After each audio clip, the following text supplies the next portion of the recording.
Welcome to the Seek, Go, Create podcast. This is Tim Winders, your host. I'm a coach for business owners, executives, and leaders. My wife and I consider ourselves nomads, and we currently travel, live, and work in our 39-foot RV. My portion of the podcast is being recorded from the passenger seat of this mobile office that we travel around in. I do want to encourage you that are listening, make sure that you listen to the end of the podcast. We will be including ways that you can continue the conversation that we start today by connecting with us directly. So make sure you stay to the end so you can get all those details. Today, I have a longtime friend, Lycka, as our guest. Alan is an author, speaker, coach. He's got so many things on his bio. I'm just going to hit a few things, and then I'm going to ask him to tell us more. He's been a TEDx speaker, a Blue Talk speaker, and co-author with Jack Canfield. He has currently co-authored a new book, which we're going to discuss greatly with Harriet Tinka, called The Secrets to Living a Fantastic Life. 2 survivors reveal the 13 golden pearls they've discovered. And I've got to share this. This may come up. In a former life, he was a medical doctor in the cosmetic and plastic surgery field. Alan, welcome to the Seek, Go, Create podcast. Yep, thanks for having me. It's great catching up with you and great to be on your show today. Thank you very much for inviting me as a guest. Sure. And we've known each other for what, 15 years-ish? I think it's probably been longer than that. When I think back, it's probably about 20 years that we were together in groups run by Dan Kennedy, mastermind groups, learning about business, learning about things. And it was a long time ago. I placed that probably the early 1990s, which sounds a long, long time ago right now. Yes, it does. So, all right, first question I like to ask, and then we're going to kind of check in on some things is I gave the bio, and there's a lot more to your bio I could have given. I like to keep it a little tight, but just quick elevator pitch. What do you do? You know, I'm an author. I'm a motivational speaker, and I'm a thought leader. And, you know, I also coach businesses to help them through down times and help them get their best. So I have a whole bunch on my plate, but right now I'm concentrating on being an author and getting out a first-class book, a best-selling book. And that's been my passion for the last little while. Yes, and we'll talk more about that. In fact, that's what I want to wrap with as we get to the end. We want to do a dive into that, really a lot of the details, because it is not released at the time of recording, but by the time the podcast releases, it will be out. So anyway, we'll discuss that more. First, though, I just want to ask, we're recording this the tail end of April 2020. There are many things going on in the world. I would love for you to share with us geographically where you are and make sure that we know you're well and your family. Well, 2020 has been an amazing year. I didn't realize that 2020 was going to be hit with both barrels, both at the same time. And, you know, I live in a place called Edmonton, Alberta, Canada. For those that need a little bit of geography, we're due north of Montana. If you get in your car, got to the Canadian border, which is the 49th parallel, and drove 5 hours straight north. That's where I am. Edmonton's a city right in the middle of the plains. It's a city that used to be very wealthy when oil used to be the commodity that everybody had. So we had more money than anywhere because Edmonton has more oil than Saudi Arabia, except it's in deposits that are not easy to get out of the ground. They're called oil sands. Because of some mistake of nature, the oil is mixed with deep sand. So you have to really build big multi-billion-dollar plants to get it out of the ground. But we were so busy here. Our economy was booming so much, it was crazy. Now, Edmonton is a city of about 1 million people. Now, we're in the Great Plains, but just outside in our backyard are the Rocky Mountains, and people have heard of Banff and Jasper and some of the most beautiful scenery on the earth. Well, that's right in our back door here. So we're very blessed here. We get the 4 seasons right now. Today is the start of spring. Snow just left just in the last week, and it's just starting to be beautiful. Things are starting to bud. Pussy willows are out. This morning, I drove out of my driveway, and there was a big deer right on my lawn, and wow, it was a beautiful sight to see. Now I live in the city, and we're close to a river valley, but as people are not getting around as much, the wild animals are starting to come back into the city and starting to do things. It's an interesting time. Right. And during this time, I just, maybe to set the stage, by the time people listen to the podcast, or maybe they may even listen to it farther down the road, we are currently, most of the world is in stay at home, lockdown, whatever, quarantine, whatever terms you want to use, which is very interesting for us. Our hope is that by the time people hear this, things will be different. I don't know that back to normal is a correct term we could use. I'm not The sure. way I see this, it's a very long tunnel, Tim, and there will be some pockets that will be able to engage quicker. But the problem that we're facing is there's a virus going around the world right now, and we don't really understand the virus as much as we should. But people who get it, it's a very serious virus. 7% of this people who get this virus go to hospital. About 3 to 4% end up in the intensive care unit, very, very, very sick. And any place from 2 to 3% die with this virus. Now, we don't know why it makes certain people very ill, and other people can live with this and be asymptomatic. But when they don't have any symptoms, they're still passing it to others. And we don't know if the person they're going to pass it to is going to get that bad reaction.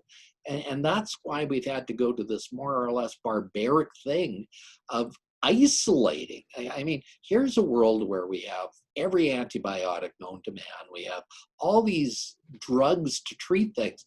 And we're faced with a situation where we don't know what to do. And it's a scary thing. And I say that as a medical doctor, a former medical doctor, because this is not an easy situation. It's not easy for anybody. And places it's hit hard. New York, very badly hit.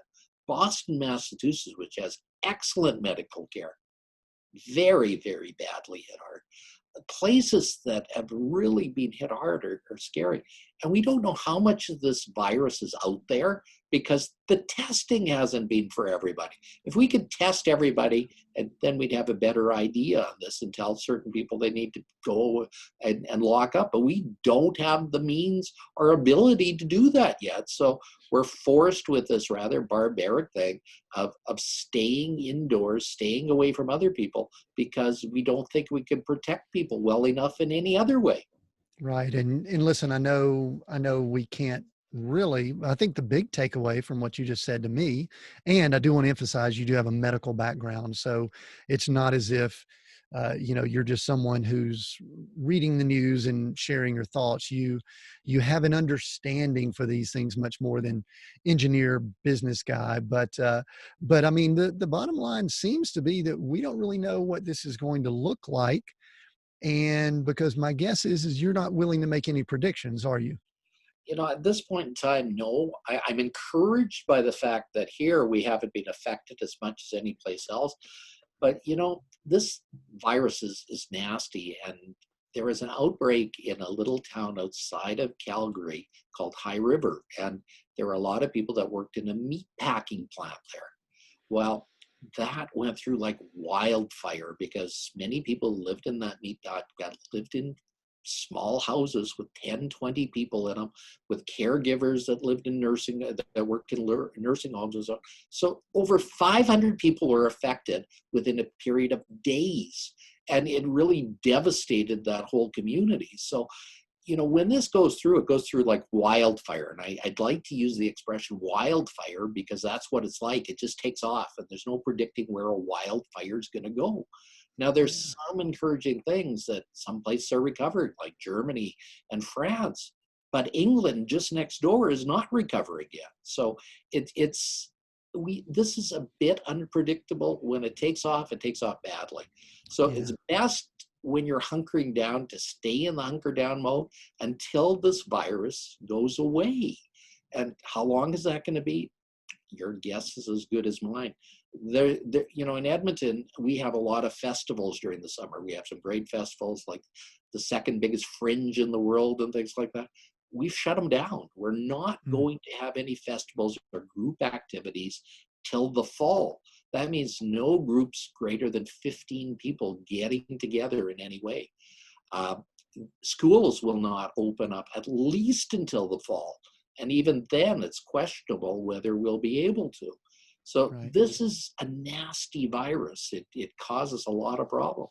Sure. I want to listen, because I think one of the concerns that we all have is that you and I could have this conversation, but one of the cool things that we've done in the past, and also you've recently gone through experiences, or in the past have gone through experiences that have led you to write a book that to me has some timeless principles. So I want to discuss those, but I do want to ask you to back up a little bit, Alan. I want you to back up to some of those mastermind sessions that you and I spent time in, some of those seminars and trainings, because you've been a lifelong learner. And I want to emphasize that you were very, very successful in the medical field. We might could mention that. I know you actually are trying to move away from that, but it's still part of who you are. And but when we met, I think we were in Dan Kennedy's basement. Yes? No? I think so. I think we started in Dad Kennedy's basement, and then he did he took out some hotel space and so on. So it was interesting. I think we started in Cleveland, and then we ended up in Phoenix and different places as he moved around and did these masterminds in different places. And it was really a great event because Dan Kennedy is a masterful teacher. Tell people, some people may not know who he is. So give people a little bit of who he is. Dan And Kennedy then, is known as the Millionaire Maker. And my first experience with him is I picked up a little book at some bookstore secondhand, and he offered a free invitation to send in your material for critique. And he critiqued it, and then I started following him more. And, Dan is one of the most amazing teachers on the planet.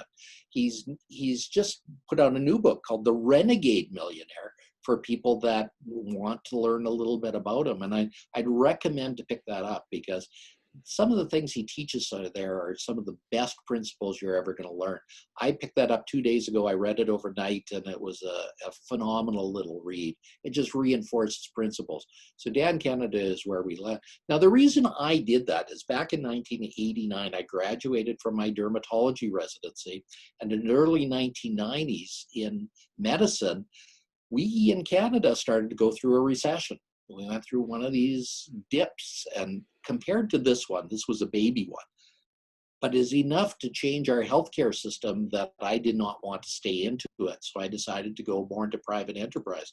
Now, back then, cosmetic surgery, cosmetic dermatology, plastic surgery was just starting. You couldn't go through schools to learn it. When in my residency, some of the first lasers came out, and they were terrible. You used to be able to make a burn on a person's skin with them. We came out with a machine that could treat blood vessels on the face, like port wine stains, these big vascular lesions on people's face. And it was broken for the first 6 weeks we had it in our residency, so I never got the exposure to it. But I realized that this was a trend, and back in 1989, Botox was invented by a colleague of mine in Vancouver. A dermatologist walked in on his wife, who was an ophthalmologist, and they were treating it for twitching muscles.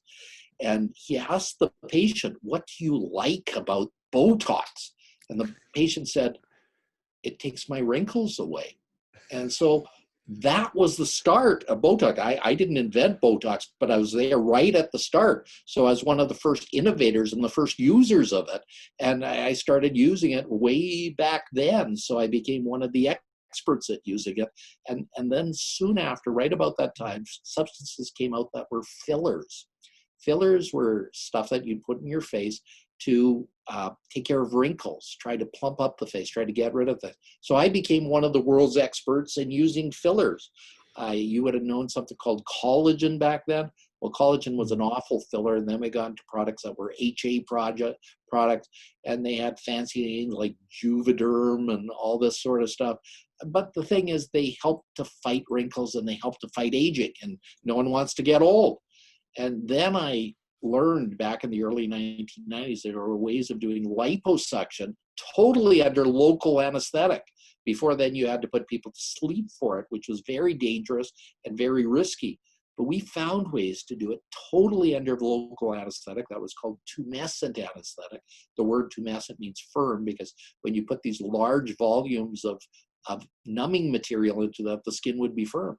And then you could take off the fat off people's bodies. And I became one of the leading people in doing tumescent liposuction in the world. And I did tens of thousands of cases in my career. So I was there at the start. I helped to develop many of the things. I helped to do many of the things with it. So in the plastic surgery literature, you'll see that I wrote over 17 books. I did over 30 peer review articles. And I also did a lot of other things. I was a busy cowboy with that. I know you were, because seminars around the world. So when we met during that time, so why would someone who has all of those credentials need to go to the foremost marketing authority to do anything? Because people should have been beating down their doors to you. Why'd you go to a Dan Kennedy? Why did you spend and invest the money for marketing? You know, that's a very good question, and I'm going to be very succinct about that. Doctors are great technicians. They're great for doing things, but, you know, they're very bad about telling their story. And I think people have to learn it's the story, stupid. It really is all about telling the story and being enthusiastic about it and getting your words across in such a way that people will understand them. And so because of Dan Kennedy, I became one of the best marketers in cosmetic surgery in the world. And I learned to put the story together and how to put it together in such a way that it became something that was easy to do. Now, I'm also blessed with having a good voice. So I've got a face for radio, as I say, and I've also got a voice for radio. So I've got a booming voice that helps to command the message. And there's three parts of everything that's marketing. One is the message, the other one is the market, and the third one is the media. The three M's, as Dan would tell us. The message is very important, and it can't be veered from. You have to perfect that so people understand it very well. The market is the people you try to get people to take your product or help to buy the things from you. Now, the media is something that's changed drastically over the years. When I first started marketing, I found that soap operas were something that were the greatest thing for me to market on because they were the ideal customer for me. So I was marketing on soap operas in Canada, and it was a big, big thing. You know, very few soap operas remain anymore. And then we had to get more into print media. People won't remember something called the Yellow Pages. Yellow Pages were a media that you used to put your ad in. You just dated us, Alan. There are people that are listening going, oh my gosh, these guys, what are they talking about? Yellow Pages? Well, the only means you could get your message out to a group of people. People would use the Yellow Pages in the phone book, which is the advertising part of the phone book. There'd be white pages that you could look people up, and there'd be yellow pages where you'd look up people by topic. And that's where you had it. So I was an expert in Yellow Pages. But you know, as things shifted, I shifted too. I used to be an expert at writing newsletters. I used to be an expert at mass marketing campaigns. Because, you know, I learned a long time ago about marketing. It's like one of the simplest means I learned about marketing was catching fish. And I was in Hawaii once, and I was walking down the beach, and there was this guy that drove up in this most amazing truck. It had chrome, it had bells, it had whistles. It must have cost $100,000. And this was in the early 2000s. And I saw him, he took out his fishing rods, he put the fishing rod, attached it, and threw out the bait. And he had all these fishing rods, about 20 in one place, and then he left. He was packing up to leave. And I said, I got to understand this better. And he said, well, you know, it's easy. He said, I love fish, but I hate fishing. Spending a whole day for me here was the most stupid thing in the world. But, you know, if I throw in 20 fishing rods, I'm going to get an average to 5 to 10 fish. And when I come back at the end of the day, I take these fish, I sell it to all the restaurants in town, And during the day, I could go do anything I want. I don't have to do anything else. And so I said, this is a great message here. If I had 20 fishing rods, all these places to see where my message did well, I do very well. And so I experimented and I experimented and I experimented.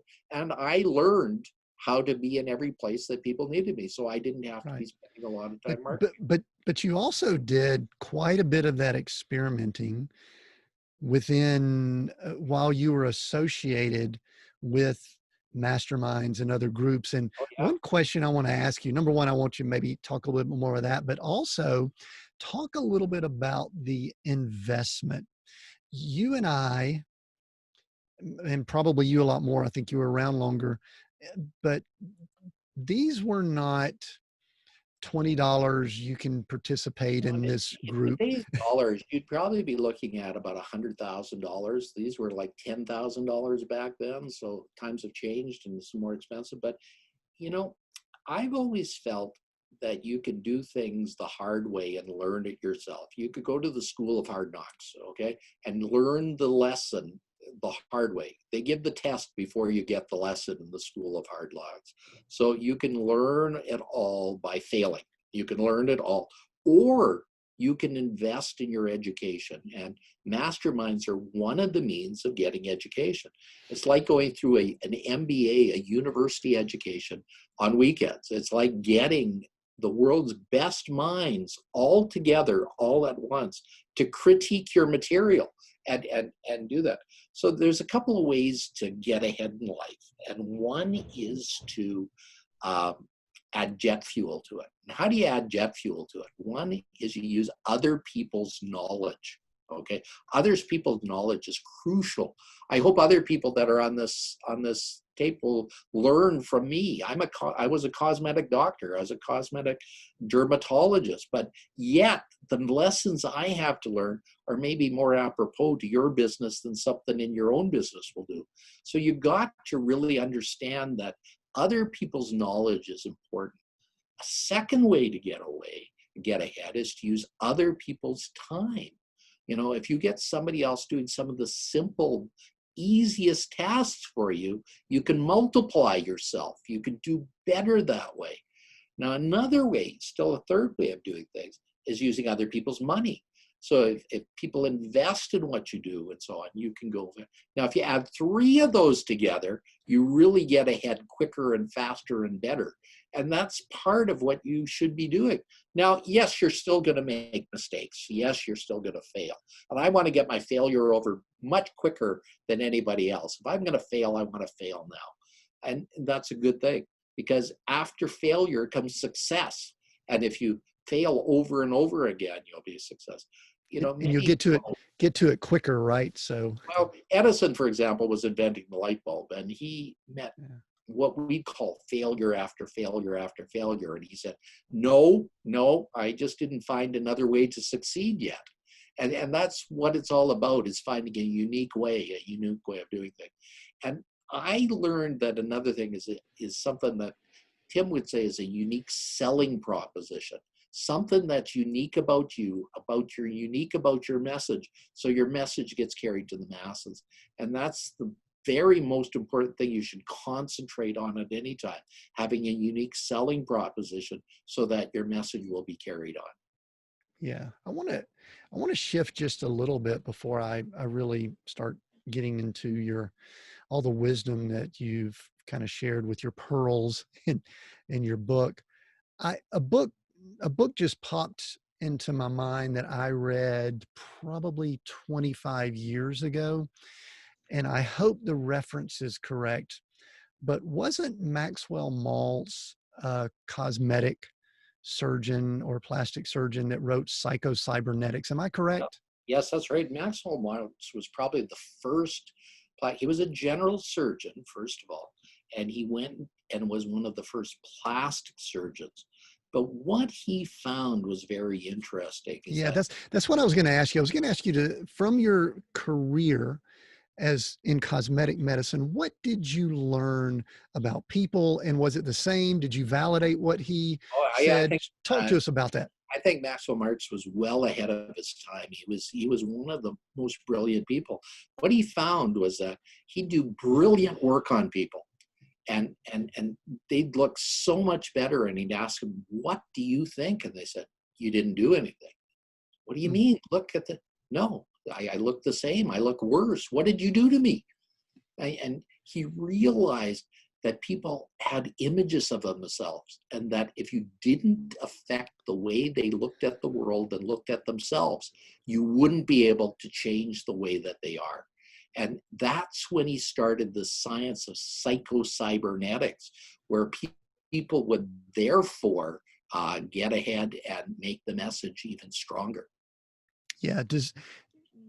Alan, did that have any impact on you moving into speaking, coaching, and I writing? think most plastic surgeons, most cosmetic surgeons that are honest have had a similar path as Maxwell, and that they realize that there is something uh, about people that you can't just change by doing things on the surface. You have to go far below the surface in doing things. But again, I also had some personal experiences that made me change as well, where I felt that I would do, I'd be able to do better in this arena than just doing cosmetic surgery.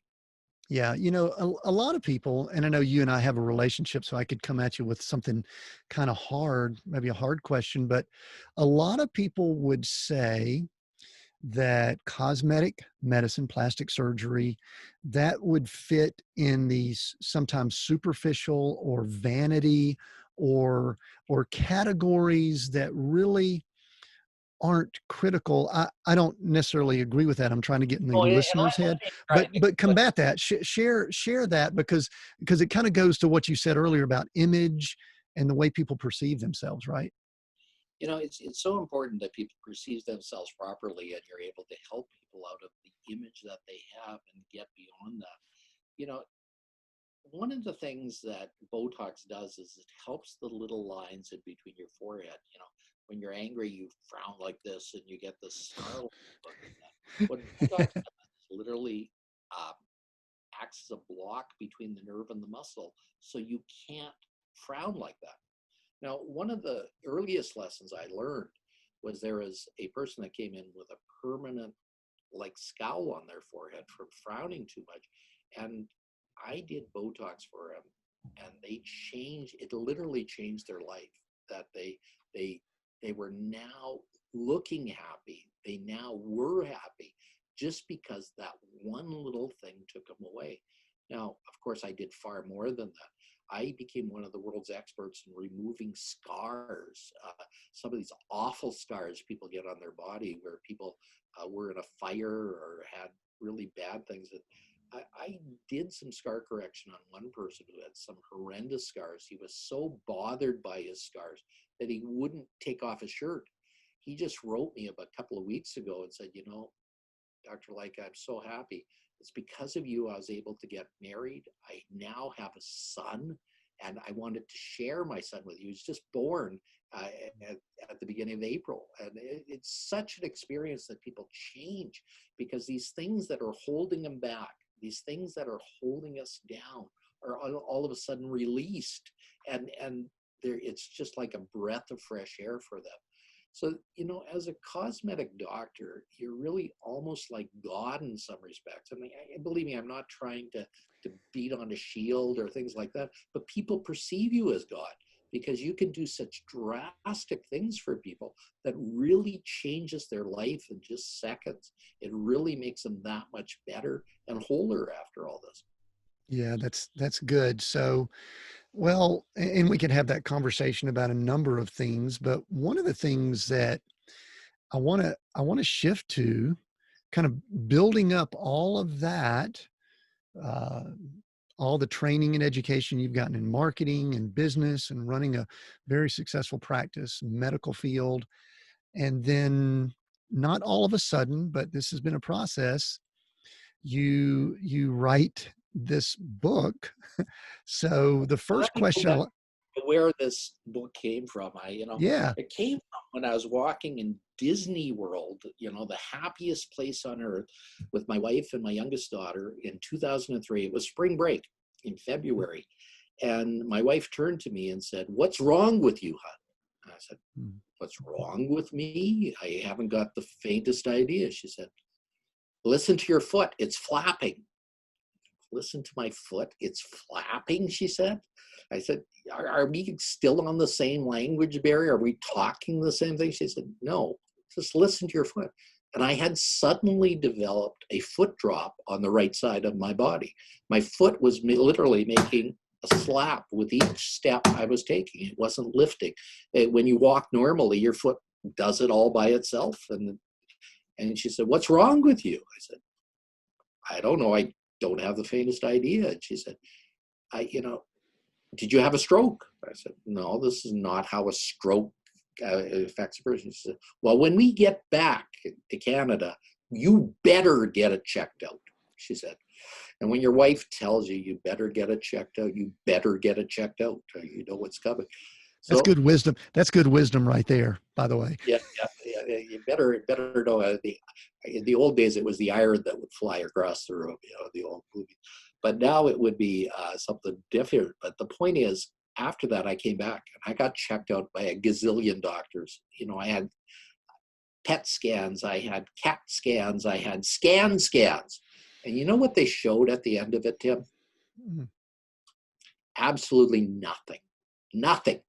They thought I had a slip disc. They thought I had a brain tumor, but there was nothing on any of these tests. Okay. So I said, "Oh my goodness, there's got to be something." So finally, I went to see a world-class dermatologist, a world-class neurologist. He was a guy in my building. He was reputed to be the best in the world. And I went to see him. He went through all my tests. And he said, "You better be sitting down when I tell you this." I said, "Why? What's wrong?" He said, because of this, he said, "There's only one thing that explains it. You have ALS, Lou Gehrig's disease, and in 6 months you're going to be dead. You better get your affairs in order." And I looked at him aghast, and I said, "Is there a way to prove this diagnosis?" And he said, "Yes, autopsy." I want to pause you 1 second. Can you give us a glimpse? I mean, you were probably at the top of your I practice was and at your the top of field. my career. I was beaming. I mean, I was doing all these things. I was doing all this stuff Financially, you were doing extremely well, my guess is. really well. I was sought over by everybody. I was right at the top of my career. And here he was telling me, "You're 6 more dead. months. 6 more months. That's it. You got 6 months. Get your affairs in order." So I lost it. I really got angry. I went through the phases of a great author called Kubler-Ross went through. I went through anger. I went through denial. I went through bargaining. And I went through depression. But I don't think these phases all go. This is what happens in a book called Death and Dying by Elizabeth Kubler-Ross. And you don't go through these phases one after the other. You go through them all at once. So one day you're depressed, the next day you're angry, so you go through this and you literally live a life that you just are like on a roller coaster, and your life just totally changes, and you start doubting yourself. You start wondering, and finally my wife said, "I don't know what you have, but you don't have ALS, Lou Gehrig's disease." And my wife's a doctor, and I said, "Well, what do I have?" She says, "I ain't got the faintest idea, but you better figure it out." So I did something very primitive back then. I went and searched on a thing called the internet that had just come out. Wait, hold on. It was one of Time out just a second, Alan. So you're telling me that you, renowned medical doctor, obviously in a very niche field, your wife, medical doctor, yeah, you all of a sudden have this issue, and you did what to diagnose? Tell us that I again. did something that a lot of people do now. They go to Dr. Google and look it up. But back then there was no Dr. Google. Back then there was no Google. Your computers were very, very primitive machines. You had to learn a language called DOS to even communicate with them. We didn't have much memory in computers, so every little bit that you put in, you had to do in a very primitive way. And I had a couple of friends that were computer nerds and were getting into these things and knew a little bit more about them. So we started looking through a very primitive internet over stories of people that had diseases that were like ALS, but were not ALS. So I did something that was, I recreated the wheel. I said, you know, if I don't have ALS, what could it be? So I started looking and I found another person by the name of David Martz, who was in Colorado Springs, Colorado, that had a disease very similar to mine, but he got worse much more rapidly than I did. And he was on his deathbed within a couple of months. He could barely lift his head from the pillow. Now, David was a hematologist, a specialist in the blood, and he had a lot of friends. He was really well known in that area. So people were coming up to say goodbye to him. And a doctor came up from Texas and looked at David and said, David, you don't have ALS. David sort of mumbled, what do I have? He said, I think you have something called chronic Lyme's disease. Well, what's that? Said David. Lyme's disease is a bite of a tick. And some people think that it causes a defect in your neurology system, the system that powers things, that looks just like ALS. And he said, if I'm right, I'm going to start you on antibiotics. And like Lazarus, you're going to arise from the dead. Well, David took the antibiotics, and within 2 weeks, he was like Lazarus arising from the dead. You know, that's the most amazing story. So I said, I got to get in touch with David. I got to talk to David. And so I found David at the Methodist Hospital in Colorado Springs by calling all the hospitals. You know, a doctor can get in touch with anybody. All they have to do is say they're a doctor. And I got in touch with him and we talked. And this was on the Thanksgiving weekend. Our Thanksgiving weekend is in November. Yours is a little bit later than that, but ours is way back in the beginning of October, just before Halloween, so that we can enjoy some of the Thanksgiving beforehand. So I got to him then, and he said, can you come down to see me? I said, David, I can't. My wife's having 50 people over for Thanksgiving.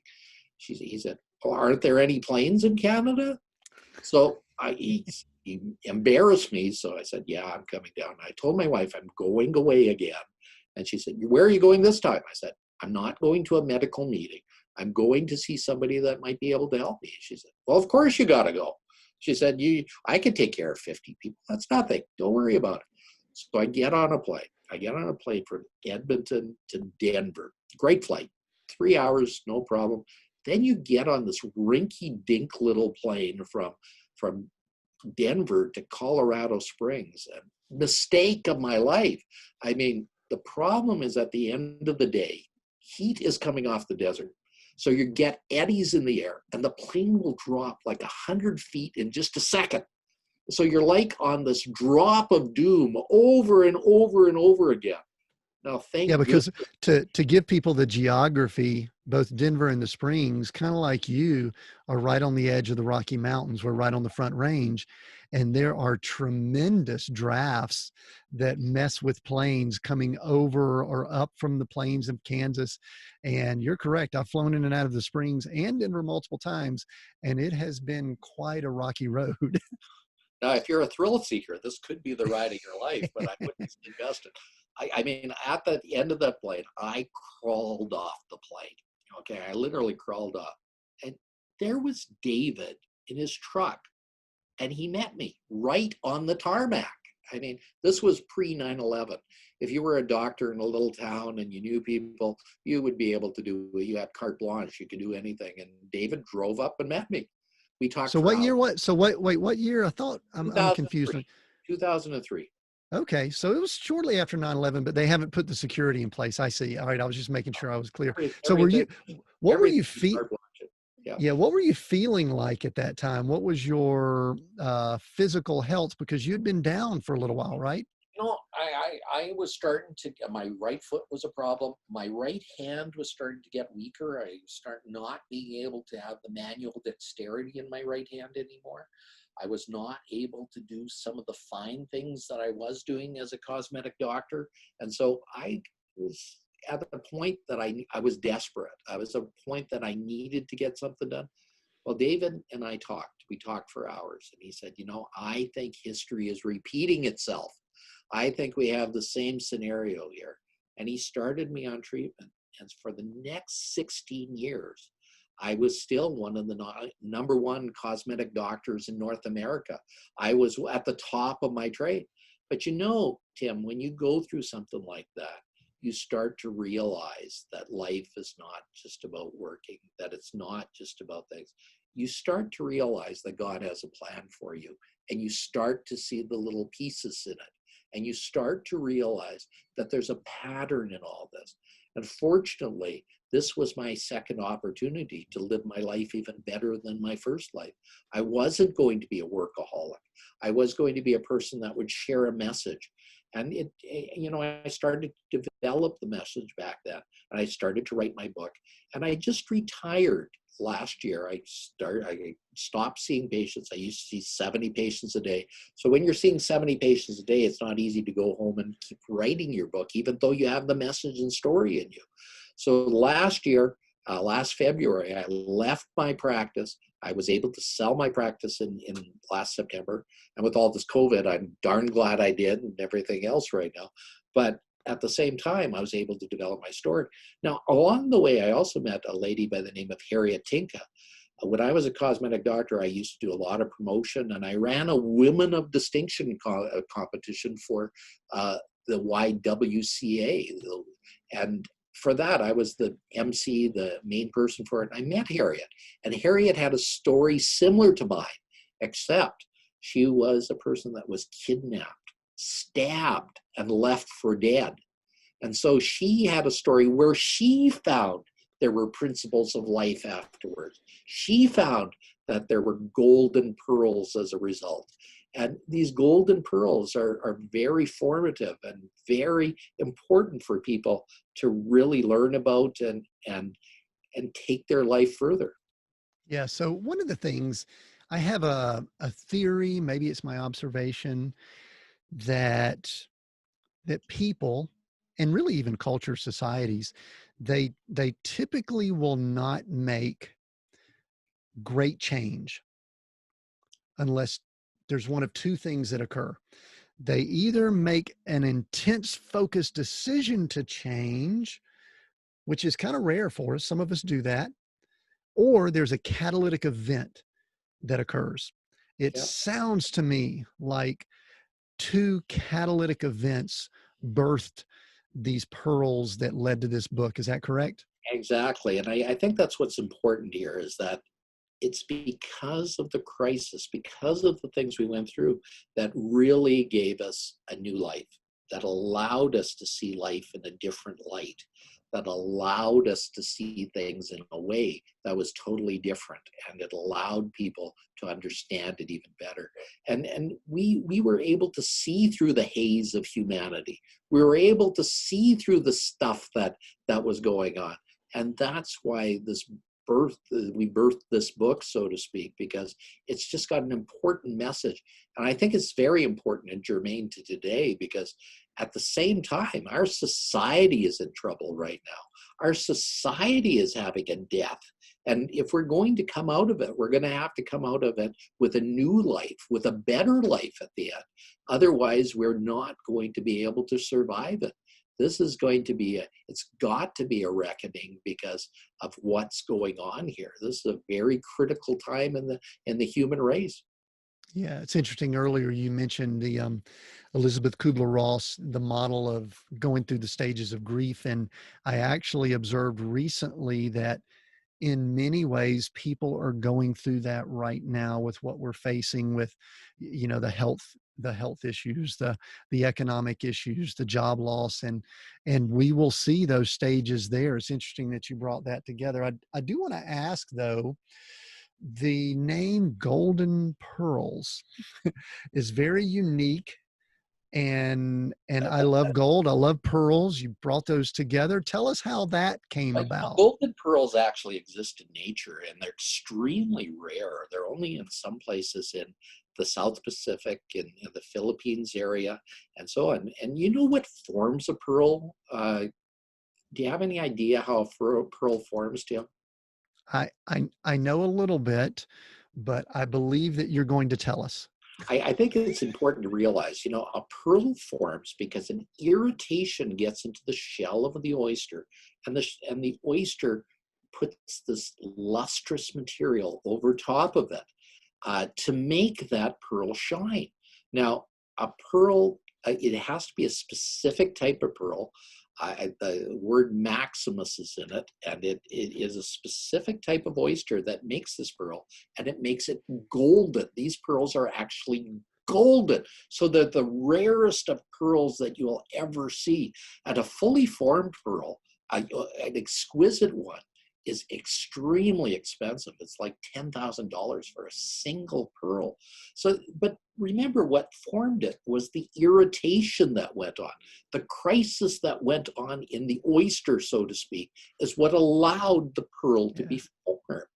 And so I think this is a great analogy. It's a great thing to use as an image for this, because these golden pearls are formed from strife. They're forged from it. They come out of devastation into something that's rather wonderful. So there's a possible negative event that leads to this beauty. And so is that where you guys came up with the name? Was it you? Was it her? Who came up with the name? And talk about the formation of the foundation of the book. Harriet is she's a beautiful negress. She's a beautiful Black woman. And she used to be a model in New York City before she moved to Edmonton, and she was a exquisite. And she said, ever since you've talked about these wisdom things, she says, I've been obsessed with pearls, she said, just obsessed with them. And I said, well, you're probably right. These are golden pearls that we created. And I said, let's use that as the thing in the book. And, on the cover of the book is really golden pearls, and we show these golden pearls, and we basically bring these to life, which is a rather unique thing. Yeah. So tell us how many there are, because I think you lay them out in the book. Tell us how many, and maybe I've got a couple of them I'm going to ask questions on because I've got an outline. But I want you to tell us how many and what's your favorite. We came up after a number of times. We came up originally with 20. We worked it down to 13. And I think 13 is really it's a great number. I mean, some people think 13 is bad luck, but I really would think it's good luck. 13 is a rather unique, remarkable number.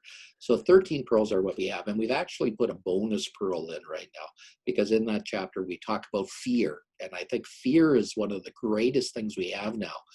Just like in the 30s, one of the biggest things we have we have nothing to fear but fear itself. Fear is one of the things that's crippling us right now. And I think that's very important to realize, that fear in itself is what hard hazards us and so on. But the 13 golden pearls are superb. And I think each pearl is remarkable in that it starts with a little story. And each one has more than a story. It's almost a parable. It's an analogy. It's something that you can really take the message home from. And then there's a section in it where there's a dialogue between Harriet and I. And it's an interesting dialogue, and I think everybody will enjoy it. And then finally, there's a summary of it. And I think everybody can take home a lot of wisdom with this. Each pearl you will see as a standalone item, and it's something that I think people will get so much from. It's just, as I say, it's become a passion for me, and I love to talk about it. But don't let me influence you. I think you need to partake in it yourself and see if it's something that can help you. You need to get the book, of course. Yeah, and I recommend that. Knowing you all the years, I know that you've poured a lot of wisdom into it. There's one that I think I saw that is enthusiasm. And yeah, let's talk about enthusiasm. I would love for you to talk about that one a little bit more, because of all the years I've known you, I can definitely speak to your enthusiasm. Teach Well, us I think some one about of the that. most important thing you could ever bring to anything is enthusiasm. I mean, enthusiasm is a game changer. If you wake up every day and you're grumpy and you're snarling and you're just, it's going to be that's not going to make it. But if you start off with every day being a new day, now for me, that's really important because I wasn't supposed to be here. I mean, I'm living on borrowed time. I every day for me is a wonderful experience because it's something that's beyond belief. I mean, I wasn't supposed to be here. I was supposed to be 6 feet under a long time ago. But let's talk about a little story. And I want to talk about a guy by the name of Fred the Carpenter. Fred was a carpenter that was tired. He was 65. He had worked for 40 years for one company. Now, that's something pretty amazing because no one does that anymore. But he had given his heart and soul, and he was burnt out. He was tired. So he went to his boss, and he said, I'm quitting. I just can't take it anymore. I just can't do this anymore. It's not, my whole soul isn't up. And his boss just thought for a minute. He said, Fred, could you do one thing for me before you quit? And Fred said, well, tell me about it. He said, could you build me just one more house? Just one more. This house has to be something that you'd be proud of. I really need this house to be, and only you can do it. You're my master carpenter. You're my skilled craftsman. I think you need to take this home, and you need to really take this project under your belt, and please, please, please do your all for it. Well, Fred begrudgingly said, yes, I will build you this last house. But his heart was not into it. Every day he'd work for a couple hours and then he'd leave. Every day he just hated going to work. He'd drag his ass to work and just barely got it done. And the house was so poorly built, it barely passed inspection. But when it passed inspection, he went to his boss. Okay, I'm done. Here's my keys, everything. Take it away. I'm done. I'm leaving. He said, hold it, hold it, hold it. Everybody wants to have a big party for you. You've been with us for 40 years. You can't just walk away. So they pop the champagne. They have a great party right there. And he said, okay, I'm gone. He said, no, not yet. I want to talk to everybody. Everybody, this is Fred. He was my best carpenter for 40 years. I would not have been able to build this house and this place without him. He's just an amazing guy. And I've got a reward for him for what he's done. I'm giving him the keys to the last house that he ever built. And I want him to live with it and enjoy it with all the pride and everything else that he did for me for 40 years. Fred, of course, had lost that enthusiasm. Now, I want everybody to think about that. If you don't bring enthusiasm to every minute of every day, are you building that house that you're going to live in the rest of your life without, just think of the message there. Yeah. That's good. Thanks for sharing. I actually had heard portions of that and I started knowing where you were going with it. That's excellent. Thank you for sharing that. These are such interesting times that we're in. I guess I want to kind of last question here before we do a few wrap up questions, smaller questions. The world is so different. What do you really want people to read this book to take away from it? What is the message you want them to carry into their everyday life? I think at the end of the day, it's not what happens to you, it's what you do with what happens. I think that is the most important message that you could ever see. I was supposed to be dead, but I found a way out of that death sentence. If I had listened, I would have been dead. I wouldn't have found the way out. But again, it's not what happens to you, it's what you do with what happens. And I think that is the fundamental message that everybody needs right now. Right now, there's something happening to you. But what are you doing with what happens? What are you trying to do to change your life and make it for the better? And maybe you're working in a job that is no longer there. Well, guess what? There's a whole bunch of jobs out there that are doing very well right now. There's a whole bunch of things out there that are doing well. I was at a mastermind meeting the other day, and about a third of the people raised their hands and said, we are doing better than any time in our life up to this point in time. Can you believe that? Okay, here's death and destruction going on everywhere. Millions of Canadians and Americans are unemployed, lining up for the government printing money like crazy, keeping people from going into the soup kitchens and the poorhouses that were in the 30s. But there are considerable amount of people that are even doing better at this time than they ever did before. So you can look at this as a crisis, or you can look at this as an opportunity. And I think that's what people should be looking at here, is how can they find something good out of this? How can they learn something out of this? How can they do something out of this that is really going to make a difference at the end of the day? Yeah, that's excellent. Once again, gosh, there's so many places we can go, but what I'd love for you to do now is just let people know, Alan, how they can get this book, how they can connect with you, how they can stay in contact. Just go ahead and we're going to put them in the notes and make sure we include that on social. But just for those folks listening to this audibly, tell them how they can connect and Well, the find you. easiest way to connect with me is through my email, Dr. Allen, Allen, Lycka, Lycka, @gmail.com.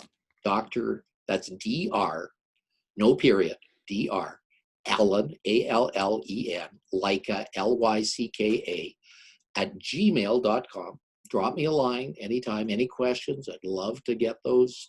I like to help people. If you do have a problem, then we could even put some time aside for you and book a Zoom call or a Jitsi call and get together on that and talk about some of the things that might be able to help you. If you're in a business that's having problems right now, please write me a line. One thing Tim knows about me is that I'm an amazing problem solver. I think out of the box all the time. I come to things in a different way, partly because of my training. But one of the things that made me a great cosmetic doctor was my ability to take things from other businesses and put it into this, and take things from outside. And I've learned how to take things from other and help people along.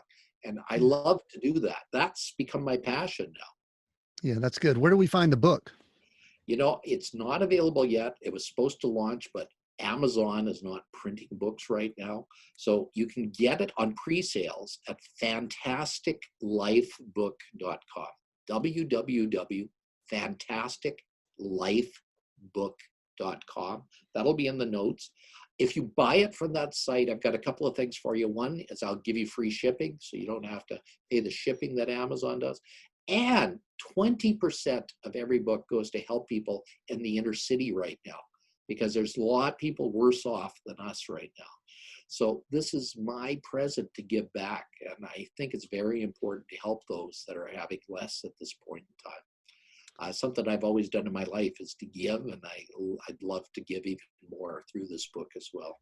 Yeah, that's good. Now, I do have one clarifying question.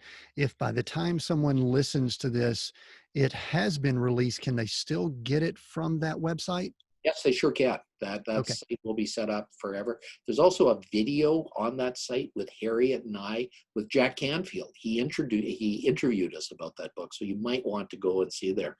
It's a very nice little site, and there's some good stuff on there, some good information as well. Okay. Very good. Alan, what's next for you? There's a lot going on right now in the world and book coming out. What's next? This book is the start of several books. Each Golden Pearl is going to become its own book, and I'm going to ask 100 authors to help to contribute to that and tell me their stories on each pearl, so we can even make it a bigger effort. There's going to be a second book because we couldn't put all the pearls right in this book, so we're going to give some extra pearls in the second book that'll be coming out. There will be a workbook coming out that will show people how to do this in your life. And I will be on the professional speaking tour when that opens up. So people may get me into their own community. I love to speak, as you probably realize. And as good as I am in this one-on-one media, I'm even better at one to a group. So you'll even wonder that well. But I'm also a coach. So if any of you have some things that you'd like to talk to me about on a person, I can put together coaching program uniquely for you or your business to try to help you through these difficult times. No, it's Yeah. scary. The experts are saying 1 out of 3 won't make it right now. 1 out of 3 business will not make it, or maybe 50%. It's scary. And I think many of those still can make it. Yeah. There's going to be some interesting times. Alan, the title of this podcast is Seek, Go, Create. 3 words, a lot to those words. Which one of those words speaks to you the most and why, as we finish up? Last question. I don't know if I could go to one of those, because I think you have to seek, you have to go when you have to create. I've been a creator all my life, but I've also been a doer, an amazing doer, but I've sought out the knowledge and found the knowledge as a result. So which one? I'd have to flip a 3-sided coin to pick the one out there. And I don't think we have that today. So not going to get you to commit, huh? Not even leaning to one over the others. No, I think they're all one part of the same process. It's probably a Venn diagram where you have 3 circles all overlapping, and I'm probably in the middle of that. Yeah, very good. Well, Alan, thank you so much for joining us on the podcast. I really appreciate you taking the time to share with us. If you are listening and would like to continue the conversation, we would encourage you to do that, and we welcome that. Go to seekgocreate.com. That's seekgocreate.com to comment on this specific episode, or you can contact us on the page where you can reach out to us there via email. You can also find us and communicate on Facebook, LinkedIn, Twitter, and Instagram. All of those platforms, we are Seek, Go, Create. You can find us and obviously comment and continue the conversation. Thank you again for joining us. We look forward to connecting with you on the Seek, Go, Create podcast in the near future.